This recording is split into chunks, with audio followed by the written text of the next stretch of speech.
NPCs! They dominate the story. Tepe got too much undeserved screen time, and Dunizad might as well have been the main character for parts of Acts 1 and 2. Plus there's that Rahman guy. This is an epidemic of generic-looking side characters getting a lot of focus. Or so some have said. Just kidding. It's not that bad, but this phenomenon does appear contradictory at first glance. Why are NPCs getting so much shine in a game that specifically markets itself on the playable characters?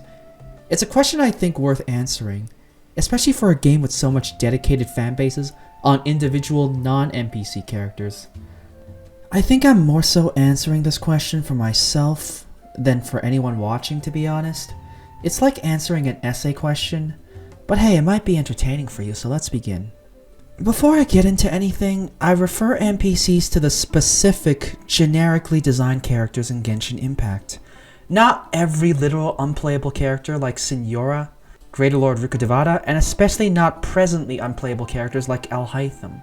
You guys should know what I'm talking about. I hope so, because I don't know how else to describe them. They look generic, okay? So anyways. In order to understand the use of NPCs in Genshin Impact, we must differentiate them from the non-NPCs. And I mean by that, within the context of their roles in the story. And you know what? I'm just gonna call the non-NPCs unique characters to reflect their design. It would just be too confusing from a literal interpretation. All these unique characters come in different forms. Some are allies, villains, playable, non-playable, but one thing stands out. They all have restrictions on their creative freedom from a character building standpoint. Basically, NPCs are way easier to write, have almost no barriers to creative characterization, unlike the unique characters. Sounds crazy, doesn't it? Allow me to explain. First, let us talk about the most obvious type of unique character, the playable characters. We all love our playable characters. Genshin markets itself on us falling in love with these characters, and then proceeding to wish and spend money for them.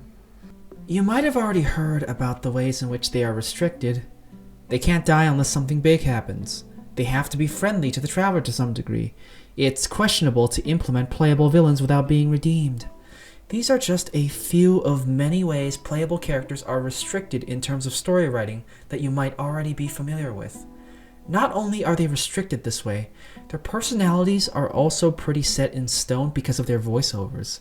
It's very difficult to change their personalities, as any changes to their personality through present-day story events would still need to be somewhat consistent with all of their voice lines. That then railroads our expectations to not expect our current playable characters to deviate too much from how we already know them. Just imagine, for example, if a younger Diluc was a playable character as a member of the Knights of Favonius. He would have far more optimistic voice lines. His entire demeanor was different from what it is now, and those voice lines would quickly become obsolete if his father's death was placed in the middle of the story. Any fundamental change to a character's worldview and personality then would also require an overhaul of their in-game profile, and that is just a massive restriction on how playable characters could be written as the story progresses. Of course, that's not to say playable characters can't develop beautifully under these restrictions. It's that they are merely forced to develop within the existing framework they were developed under. So their existing personality could be given more depth, more layers, more complexity, but they can't undergo dramatic fundamental changes without a costly overhaul to the in-game information available to us. I think characters like Sino and Nahida were still fleshed out into really great characters within the confines of how they were established. So let's think about Alhaitham's fake betrayal in the academia for a second. It would have been far more believable if it were an NPC. Being playable took away from us believing he was a traitor, and so that side development didn't go anywhere and died on the exact same scene it was revealed. Still a great scene, but really, if he's playable, then he can't just become our enemy. And so then you might ask, what about Scaramouche? He was an enemy and is going through changes Alhaitham never could. Well, you could say it's the same case with Diluc. All the fundamental changes to his character will take place before his playable release. He's had nearly 2 whole years to get here. Making him playable before the end of his character arc would incur the exact same issues as making Knight Diluc playable and then killing his father mid-story. And this is by extension true for the rest of the Harbingers too. It also puts a massive dent in the idea that you could just have an evil Harbinger ally with the Traveler out of convenience. Because unless this current precedent with playable characters is broken, you'd have to assume that they would stay evil with no major developments in their characterization for the rest of the game. And that would be a disaster. I mean, unless you're fine with an eternally evil character, but I'm sure some people would have issues with that. So, either this precedent gets broken, or they have to go through a similar process to Scaramouche. Of course, you could still have someone similar to Child, but we'd just be making more exceptions here. So of course then, a unique character could always just die, or get taken out of the story completely for whatever reason.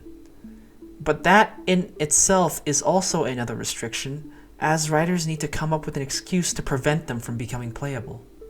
Of course, there are also some dead characters that come back to do cool stuff like Greater Lord Rukadevata and Raiden Makoto, but I mean, they're dead. Just them being dead is already a huge restriction on them, so not much to say here.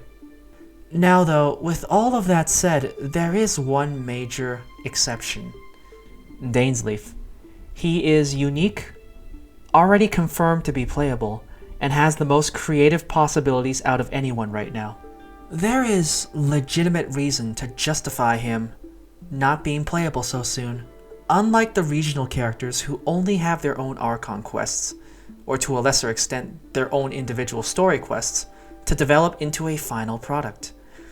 But it just goes to show how limited the options are for developing existing Genshin characters, problems that don't exist for NPCs. Of course, that's not to say NPCs are just superior storytelling devices. In the end, an NPC cannot be so centrally important to the plot as unique characters are.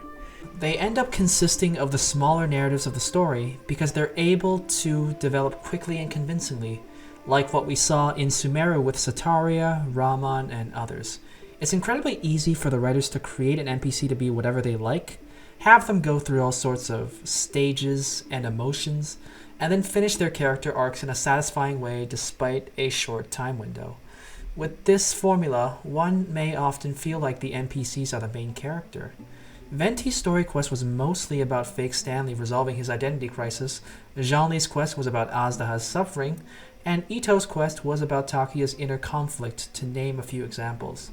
The structures indicate to me NPCs are the developing characters, while the playables are the reinforcing characters. These are just terms I just came up with on the spot, so. The central NPCs are highlighted for their character progression as the story progresses, while the featured playable characters are highlighted for reflecting and fleshing out their existing character, as well as strengthen their existing qualities through their reactions.